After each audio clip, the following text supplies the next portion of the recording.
demorar muito, vou pedir para que os irmãos possam abrir as vossas Bíblias no livro de Eclesiastes, no capítulo 3. Eu sempre digo que quando Deus me leva em algum lugar para ministrar a palavra, na verdade é um pretexto que Ele usa para me usar para falar comigo mesmo. Não é verdade? E ainda tem mais, porque Deus não me fala o que Ele quer antes, entendeu? Ele fala na hora. Né? Pois é. Eu dentro do ônibus eu olhei para minha bateria. Cadê minha baterista? Eu olhei para a Vitória. Falei, Vitória, você tem a palavra? Porque é assim, gente. Então, eu vou saber o que ele quer falar, eu já sei por alto, mas nós vamos saber juntos, amém? Amém. Todos já abriram? Amém. Eclesiastes 3. Filho meu, eu não vou te deixar sofrendo tanto assim. Esse deserto, essa prova vai ter fim. Eu sou a porta de saída, a solução. Olha pra mim, antes que o teu limite venha terminar. O teu socorro, a minha provisão vai chegar. A tua história não acaba aqui. Sou teu Deus, acalma a tempestade e o temporal. Com a sua palavra muda o curso do vento, pra te fazer triunfar. Sou teu Deus, caminho sobre as águas, vem me encontrar.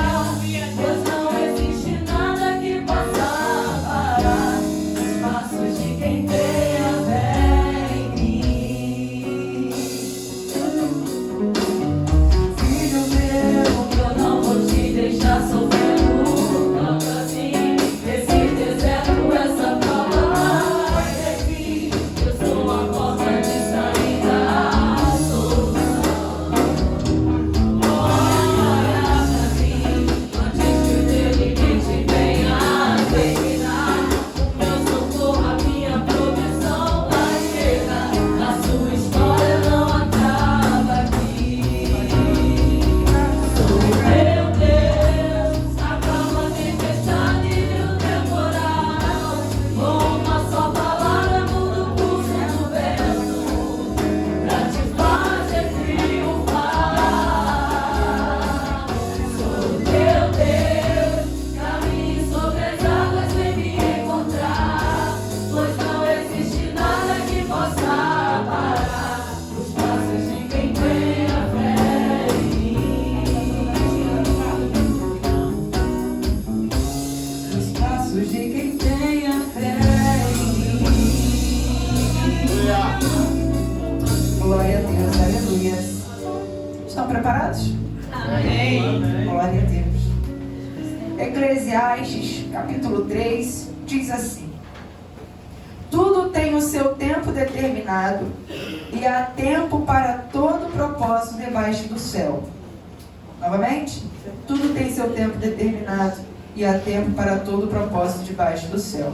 Há tempo de nascer, tempo de morrer, tempo de plantar e tempo de arrancar o que se plantou.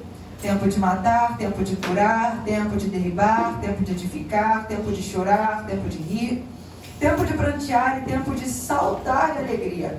Tempo de espalhar pedras e tempo de ajuntar pedras, tempo de abraçar, tempo de afastar-se e de abraçar, tempo de buscar e tempo de perder, tempo de guardar e tempo de deitar fora, tempo de rasgar e tempo de coser, tempo de estar calado e tempo de falar, tempo de amar e tempo de aborrecer, tempo de guerra e tempo de paz.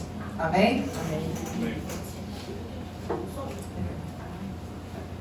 Salomão foi muito feliz quando ele começou a escrever essa obra, principalmente foi mais feliz ainda quando ele a concluiu. Interessante que quando ele vai falar do tempo, ele é muito bem-aventurado, porque ele vai nos mostrar que existe tempo, tanto para nascer e tanto para morrer, ou seja, não existe um tempo só. O tempo, ele é vasto e ele é diverso em todas as coisas. E a gente consegue perceber esse tempo na nossa vida. Só que o tempo, ele muitas das vezes nos faz chorar. E é sobre isso que eu quero falar nessa manhã. Já entendi. Vamos lá. Vem comigo. Igreja, quando Deus ele te chama, quando você está no ventre da sua mãe, porque ele te chamou lá, amém? Você pode ouvir depois de uma época que você nasceu, mas o chamado já está desde lá, desde o ventre Deus já tinha te chamado. Ele já tinha te escolhido, já tinha te dado para as nações com o chamado que ele te concedeu, amém? E o interessante é que quando ele faz esse chamado e quando ele nos traz para a presença dele, existe uma promessa. Só que entre o cumprimento da promessa existe um tempo chamado processo. E é esse tempo chamado processo que é o tempo mais importante na vida de um cristão. Só que nós estamos tão preocupados em chegar no resultado final que a gente não entende que o melhor não é chegar, o melhor é você passar pelo que você tem que passar. Porque quando você nasce, você é uma pessoa, mas ao longo do tempo, Jesus ele quer te transformar naquilo que ele te fez nascer para ser. Aleluia. Amém? Durante um tempo nós somos processo, nós somos resultado das nossas próprias escolhas. Mas quando Jesus nos chama, ele nos chama para nós sermos resultados daquilo que ele quer que nós sejamos. Então ele nos faz passar por um processo até chegar no tempo do cumprimento da promessa. E esse tempo, ele é extremamente necessário de diversas formas, tá? E aí você fala, mas Aline, eu estou passando por tantas coisas e esse tempo está tão demorado. E aí eu te digo que esse tempo, muitas das vezes, não precisaria ser demorado se nós entendêssemos o propósito. Porque nós queremos alcançar a promessa, tendo esquecido que Deus ele é um Deus de propósito. Ele não vai fazer só porque você acha que é comum. Não, Deus tem um casamento na minha vida. Ele não vai te casar só porque todo mundo está casando. Ele vai te casar porque através do seu casamento ele tem propósito na sua vida. Não, porque Deus me chamou como uma pregadora da palavra, como um pregador, como um cantor, como... Tá, ele te chamou com um propósito, porque dom ele tem. E ele dá a quem ele quiser. O negócio não é o dom que ele te dá, é por que ele te deu. Tudo tem um propósito. Deus não faz nada sem um propósito. No seu choro tem um propósito, no seu lamento tem um propósito, na sua aprovação tem um propósito, na sua luta tem um propósito, até no seu sorriso Deus tem um propósito. Aonde você trabalha tem um propósito lá. Aonde você estuda tem um propósito lá. A sua família, Deus tem um propósito lá. Aleluia. E muitas vezes a gente ainda não chegou onde tem que chegar. Por quê? Porque a gente ainda não entendeu o propósito. E se no processo você não entende o propósito, você não alcança a promessa. Aleluia, Jesus. Porque é necessário que eu seja quem eu preciso ser para chegar onde Deus determinou que eu chegasse. E aí eu consigo ver através de José. José recebeu um sonho de Deus. E ele conseguiu ver com que os móis dos seus irmãos se prostravam diante dele. Depois ele teve um outro sonho, 11 estrelas, o sol e a lua se prostravam diante dele. Ele entendia naquele momento que existe um papel de liderança e Jacó sabia disso. Só que os irmãos não entenderam muito bem. Seus irmãos eles tiveram inveja de Jacó. Jacó também não era de José, mas José também não era santo não, tá? José não era, José era fofoqueiro. José não era santo, a gente santifica ele não era santo. Então assim, ele passava muitas provas com os irmãos, mas não era só pelos sonhos não, era por conta das atitudes dele. Muitas das vezes, no tempo da espera, no tempo desse processo, nós tomamos atitudes que não deveríamos tomar e pagamos o preço que não deveríamos pagar. Porque no final das contas, tudo é escolha. O fato de nós termos promessa não significa que nós podemos fazer tudo o que queremos. O fato de nós fazermos promessa só nos dá uma garantia de uma coisa. Nós precisamos agir em conformidade com aquilo que Deus quer. Ponto. E aí o interessante é que José, ele é vendido pelos irmãos.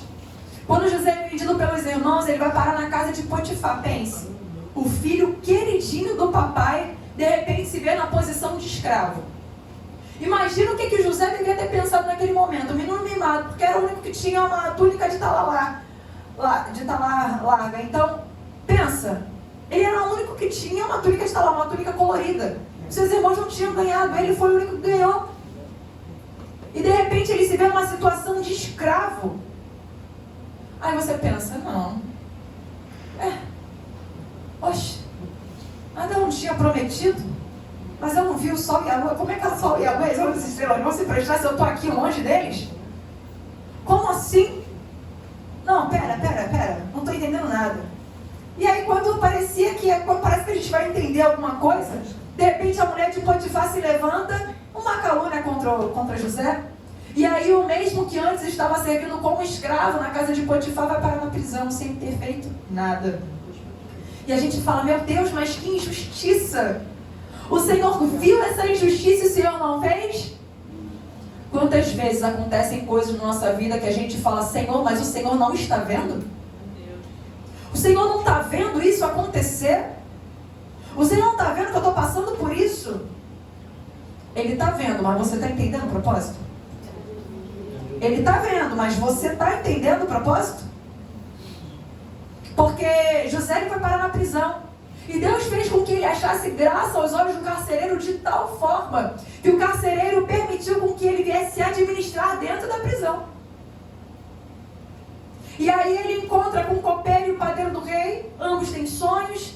Deus dá o discernimento a José e ele fala para o padeiro, olha, daqui a 3 dias, para você vai morrer.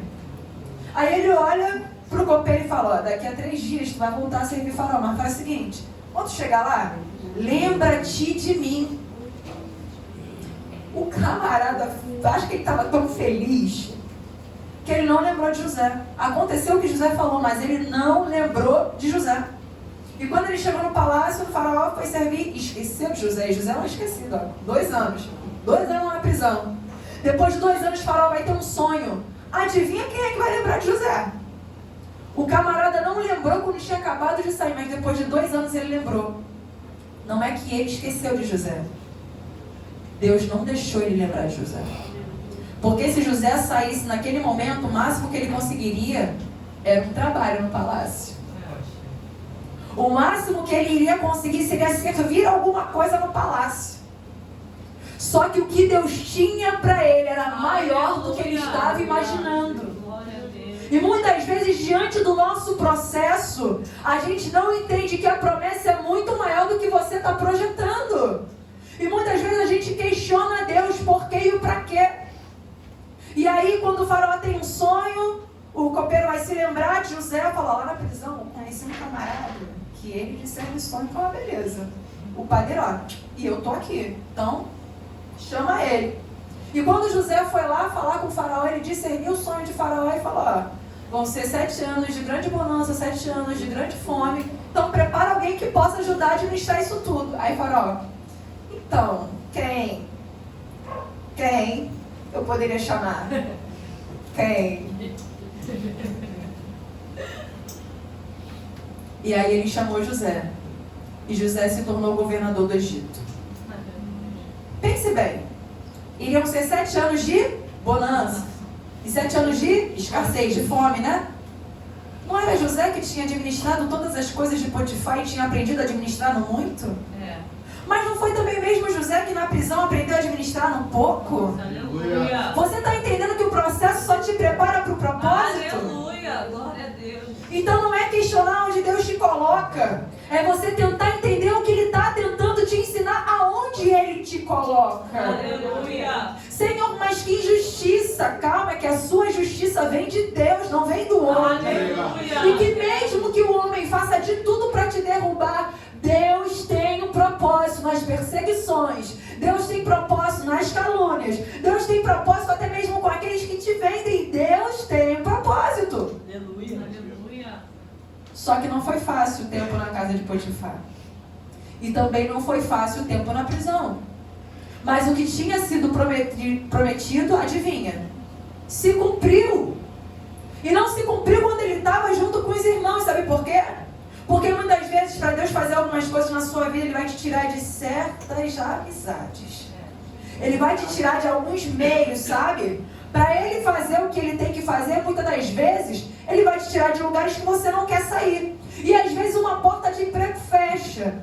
E às vezes umas amizades já não querem mais falar contigo. E às vezes você sente que o lugar já está pequeno para você, que já não está mais no momento de ficar naquele ambiente. Aleluia. E a gente não quer aceitar. Mas tem coisas que Deus vai fazer para ninguém ver. Sabe? Tem um cego. Trouxeram um cego para Jesus curar, né? Primeira coisa que Jesus faz quando ele pega o cego é tirar o cego da cidade. Ele pega o cego, tira o cego da cidade de Betsaida. Quando ele tira o cego da cidade, ele passa saliva nos olhos do cego. Vamos lá. Vem aqui comigo.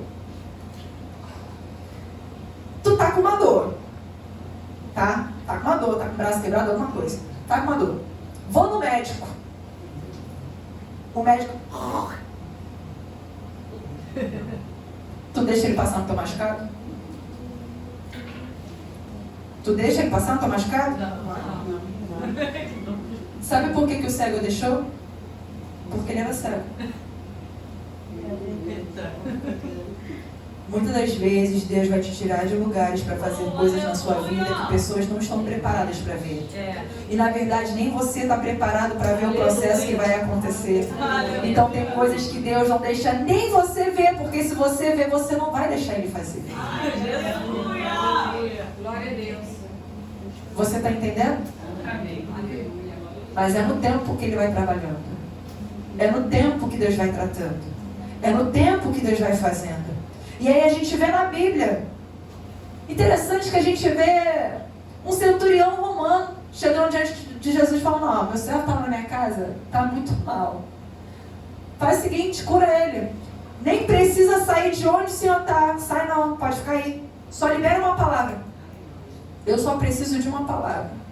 Porque como Senhor eu também sou homem, sujeito à autoridade. Então eu libero uma palavra e vai para lá e ele vai para cá e ele vai para cá. Se o Senhor liberar uma palavra, a cura vai lá. E Jesus libera uma cura, e de fato existe cura. Só que isso não acontece com Jairo. O mesmo Jesus que decreta uma palavra que cura na vida de centurião romano, ele não libera na vida de Jairo. Tem pessoas que mal chegam e Deus já começa a fazer 1 milhão de coisas na vida dela. A gente fica, gente, Senhor, vamos conversar. O negócio não está muito legal, não. Só que a gente não entende que você não é todo mundo. Eu não sou todo mundo. Jairo viu coisas que o centurião não viu. Jairo viveu experiências com Jesus que o centurião não viveu. Porque uma palavra foi para a casa do centurião, mas com Jairo foi Jesus. E o interessante é que a menina estava enferma, né? Na casa de Jairo. E durante esse tempo do processo que a gente passa até chegar à promessa, coisas vão morrer na nossa vida. Coisas vão morrer na nossa vida. Pasmem, tem coisas que não vão voltar a viver durante esse tempo. Porque a gente fala muito de ressurreição, né? Que Jesus vai trazer de volta. E se eu te disser que nem tudo que Ele tira, Ele traz de volta? E se eu te disser que tem coisas que você quer que viva, mas Ele não vai permitir viver? Sabe por quê? Porque o propósito na sua vida já terminou. João Batista, muito amado, o profeta, o cara. Jesus falou, ó, nascido de mulher, não tem maior. Se fizer menor no reino dos céus, será maior do que ele. Mas nascido de mulher, não tem maior não. Só que quando João Batista morreu, Jesus foi lá ressuscitar. Por quê? Porque o propósito dele na vida de Jesus já tinha se cumprido. Tem coisas que Deus vai tirar da nossa vida porque já cumpriu o propósito. Aleluia. E muitas vezes a gente não entende, a gente quer segurar o que Jesus está tirando. Só que para viver o novo, para chegar no propósito, algumas coisas precisam ficar para trás. E muitas vezes a gente não quer perder. A gente vem, eu não entendo que visão é essa de evangelho que a gente tem nos dias de hoje, que a gente vem para ganhar ou ganhar. A gente não quer perder no evangelho. Só que quando Jesus me chama e te chama, a proposta é a seguinte: ele já chega com o pé na porta. Se queres vir após mim, negue-se a si mesmo. A primeira coisa que ele fala, ó, abre mão de você. Você já começa perdendo. A sua liberdade que você acha que você tem em você, você perde. Agora você passa a ter uma liberdade em mim. Você já começa, Jesus já começa com o pé na porta. E aí depois ele fala, porque se você quiser ganhar a sua vida, você vai ter que fazer o quê? Perder. Ou seja, não vem achando que você vem só para ganhar, não. Aqui o negócio é o seguinte. Primeiro tu perde e depois tu ganha. Mas não necessariamente você vai ganhar o que você perdeu, porque o que eu tenho é bem maior. O meu caminho é bem melhor que o seu. A minha visão, ó. Então não espere receber de volta o que eu estou tirando. Porque eu tenho o melhor para você. João Batista, ele não voltou a viver, mas na vida de Jairo é diferente. Porque tem coisas que não é para morrer. Só é para nos colocar e nos trazer de volta ao tempo da espera. E aí Jairo, ele percebe que sua filha está muito enferma. E o que Jairo faz? Estou sabendo de um Jesus aí. Vou lá atrás dele. Ele poderia ter deixado a sua filha em casa e ter ido atrás dos maiores médicos, melhores médicos que tinha. Mas ele preferiu ir atrás de Jesus. E o que me chama a atenção é que quando ele chega até Jesus, ele já se prostra, reconhecendo quem Jesus é. Sério. Ele ainda não tinha visto. De repente ele ouviu falar de Jesus. Ele creu, ele teve fé que Jesus ia fazer. E quando ele chega diante de Jesus, Jesus fala, tá, vou lá contigo. Jesus poderia ter falado, eu vou liberar uma palavra lá para tu. Ah, não. Vamos que eu vou contigo, mas no caminho eu te explico. Vamos lá, meu querido. E no meio do caminho, uma mulher do fluxo de sangue toca as vestes de Jesus, a orla das vestes de Jesus. E aquela mulher é curada na hora, o sangue estanca, porque ela tinha aquele fluxo de sangue há 12 anos e de repente aquele fluxo estanca. Você está vendo que ali, Jesus está trabalhando no tempo. Jesus não está trabalhando no imediatismo. Entre o encontro de Jairo com Jesus até o milagre, existiu um processo. Existiu um caminho. E aquela mulher do fluxo de sangue, ela foi curada. Imagina Jairo, que já tinha fé em Jesus, vendo aquela mulher do fluxo de sangue ser curada, simplesmente por tocar a orla da veste de Jesus. O que Jairo deveria estar pensando? Se com a orla ele fez isso, imagine ele entrando na minha casa. Acho que até a planta que está morta, só de ele passar vai voltar a viver. É ou não é? E aí no final das contas, houve toda aquela conversa. Imagina a cabeça de Jairo. Poxa, a mulher já foi curada, ainda está falando o quê? A menina está lá em casa, está quase morrendo, tem até esse falatório aqui. Em nenhum momento Jairo não falou nada. Porque com Jesus é assim.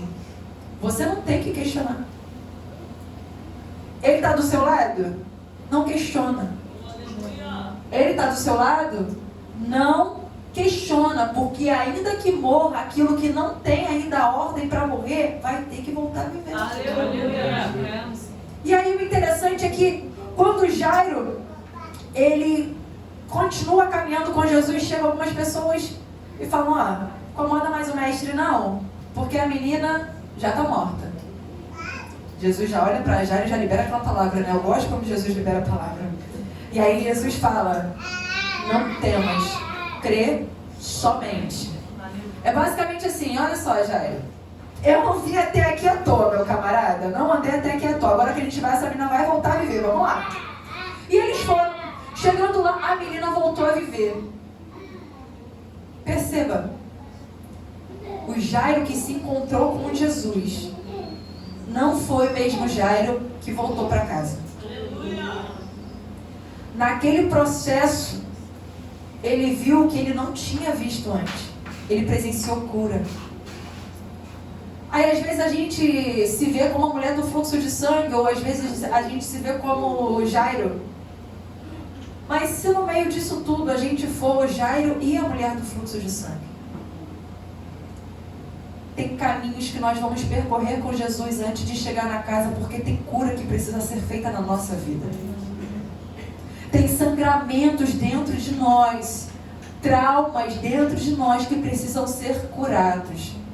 Porque quando a gente vem para a presença do Senhor, a gente acha que é só parar de beber, a gente acha que é só parar de fornicar, a gente acha que é só parar de fofocar. A gente acha que, gente, Deus quer te curar. Aleluia. Você entende isso? Porque muitas vezes nós sangramos em cima de pessoas e nós não entendemos o porquê.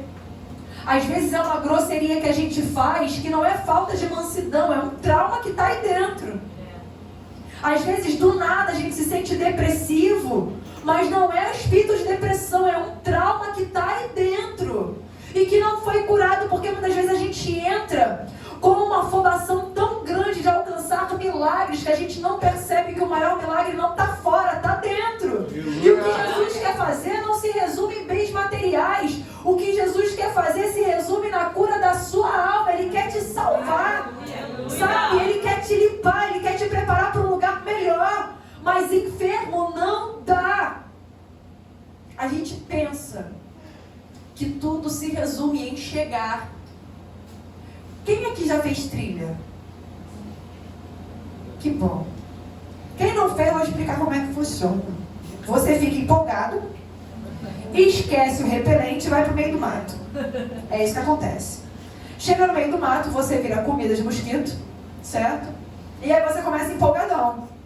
Só que chegar na metade, você já começa a se questionar o que você está fazendo na sua vida.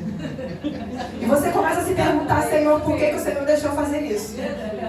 E aí no meio do caminho, mais pra frente, você se pergunta se você vai conseguir alcançar a promessa, porque você acha que você vai morrer ali. Mas aí você chega onde tem que chegar. Aleluia. E quando você chega, você só chega. E você percebe que o caminho mais divertido não foi o chegar, foi o caminhar até lá. Aleluia. Você murmurou, reclamou, pensou que ia morrer, pensou. Foi comida de bicho no meio do caminho? Foi.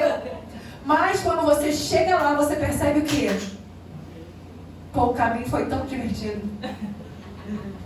É ou não é? E depois quando você chega lá, você só chega. Principalmente quando é vista, sabe? Tipo, Cristo Redentor, vamos subir pro Cristo Redentor, chega lá. Agora aconteceu. É isso. Isso é uma trilha. Quem já fez trilha mentira? Não. Pra vocês verem. Isso quer fazer trilha. Isso mesmo. É, né? Então, assim, gente, o processo, esse tempo que Jesus nos faz passar, ele é necessário.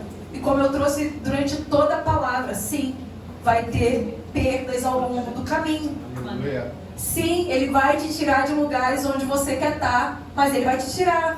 Sim, vão ser curas que vão ser feitas no meio do caminho, sim. Ele vai te levar, sim. Mas o propósito maior é a sua cura. Aleluia. Ana não era infértil. Ana podia gerar, sim. Quem não deixava Ana gerar era Deus. Deus não deixava Ana gerar. E aí você pode dizer para mim, mas Aline, olha, ela gerou Samuel, tinha um propósito, Samuel ficar lá no templo. Só que o texto do primeiro livro de Samuel, logo nos primeiros versículos, vai dizer algo interessante. Vai dizer que existia Eucana, que Eucana tinha 2 mulheres, e vai dizer que neste tempo Ofni e Finéia já servia no templo. O texto deixa bem claro que a corrupção já estava há muito tempo. O templo já estava precisando de um profeta. Deus entendia a necessidade de Samuel. Não precisava demorar tanto, mas quem não tinha entendido o propósito ainda era Ana. Eu falei no início, vou falar de novo. Estamos esperando muitas promessas para se cumprirem, não precisaríamos estar esperando se entendêssemos o processo, se entendêssemos o propósito. E por não entendermos o propósito, muitas das vezes nós padecemos. Ana poderia já ter tido Samuel há muito tempo. Samuel já poderia ter resolvido o problema do templo há muito tempo. Só que Ana ainda não tinha entendido. Ana ainda não tinha compreendido o propósito. Existiam curas dentro de Ana que precisavam ser feitas. Quando Ana, ela vai diante de Deus orar e ela entrega o filho para Deus, entenda, a gente acha que foi simplesmente a oração de Ana que fez com que destravasse o céu. Entenda, tudo que vai para fora antes de estar fora acontece antes da palavra sair.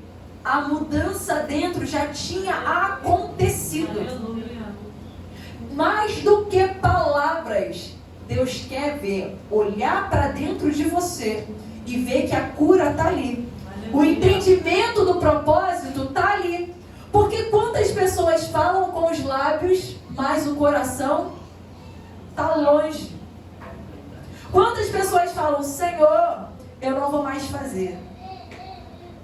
Aí vai lá, faz de novo. E isso me mostra que palavras não mostram a mudança de uma pessoa. Amém? Amém. Então as palavras de Ana não foi o que mexeu com Deus. Foi o que estava dentro de Ana enquanto ela liberava as palavras. Porque às vezes a gente fala para Deus, Senhor, eu estou pronta. Quantas vezes? Falei, Senhor, a sua serva está pronta. Não, querida, você não está entendendo. Eu estou vendo que você não está. Porque às vezes a gente acha que a gente pode barganhar com Deus. Às vezes a gente acha que a gente pode mostrar para Deus que estamos prontos. Sim, Senhor, eis-me aqui. E Deus está falando, ei, tem curas que eu preciso fazer. E eu te digo, está chegando o tempo, não está longe não, está chegando. Mas você precisa entender o propósito, sabe, Jairo? No meio do caminho existe uma cura antes de você chegar na sua casa. Existe uma cura a ser feita. Eu costumo dizer que as pessoas no mundo, elas falam assim. Porque no mundo tudo é mais fácil. Alguém já ouviu isso? Estou cansada de ouvir isso. No mundo tudo é mais fácil. É ou não é? É. Pior que é.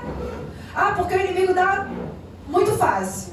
Porque no mundo é mais fácil ter isso, no mundo é mais fácil ter aquilo. É ou não é? É. Mas sabe por que é? Vou te explicar. O inimigo ele não está preocupado com você. Na verdade, ele quer mais que você quebre a cara. Então ele vai te dar o que você quer, sabe por quê? Porque quando ele te colocar no patamar que você quer, ele sabe que você não está preparado para ficar lá. Então ele vai te colocar lá na rapidez que você quiser. Ele vai te dar o que você quiser e ele vai te colocar lá por saber que você não está preparado. E aí as pessoas falam, ele dá com uma mão e tira com a outra. Não, é você que não está pronto para estar lá, então é você que vai cair. Porque você não está pronto para estar lá. Com Deus é diferente. Ele não vai te colocar lá para você envergonhar o nome dele. Ele vai te colocar lá quando você estiver pronto para estar lá. Porque ele sabe que você vai conseguir se manter lá onde ele vai te colocar. É por isso que demora mais um pouquinho. Mas aí quando você estiver lá... Você está entendendo? Aleluia.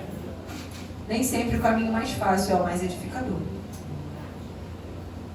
Porque existe tempos e tempos, né? É melhor você chorar por um tempo e sorrir por uma eternidade do que você sorrir aqui e chorar pela eternidade.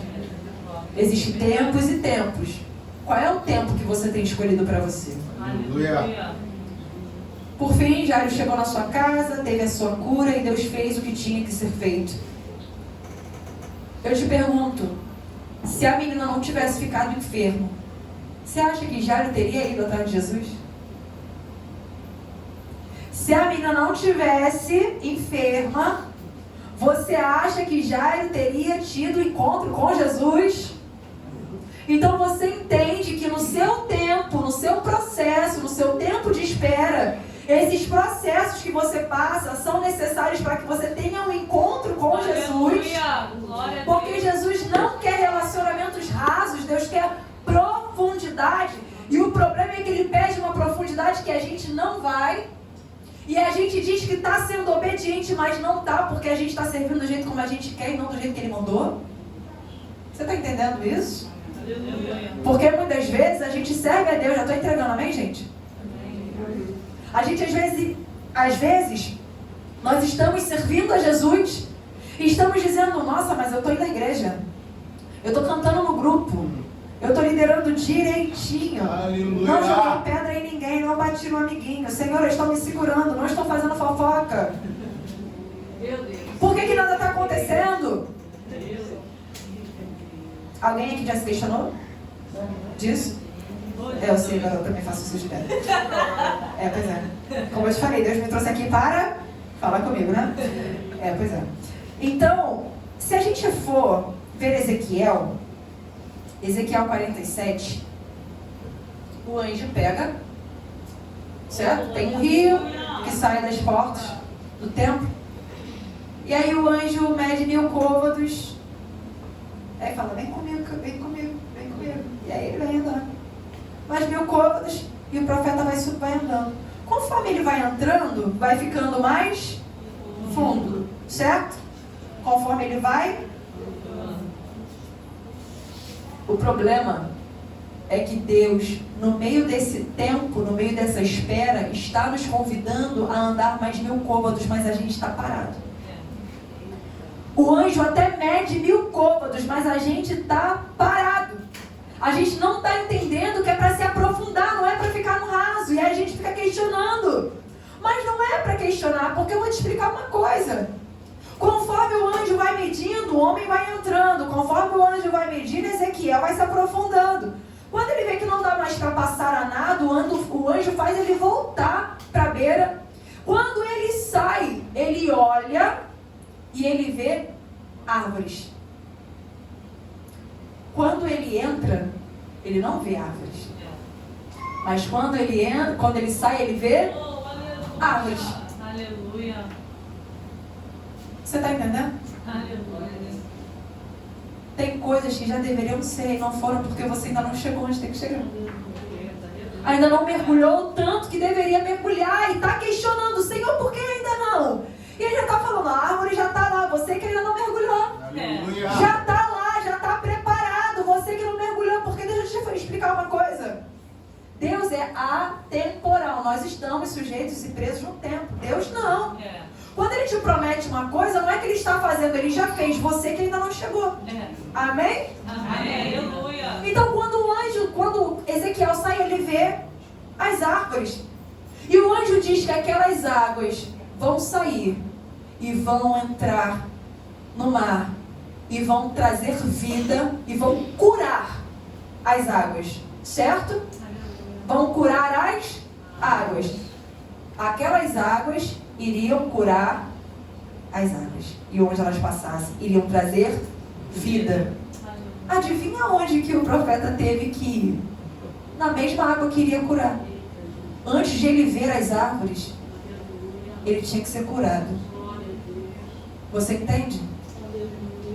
Existe cura preparada para a nossa vida. Mas antes, existe um lugar de profundidade. Existe uma promessa a se cumprir. Mas antes, um lugar de profundidade. Existem curas através da nossa cura. Mas antes, um lugar de profundidade.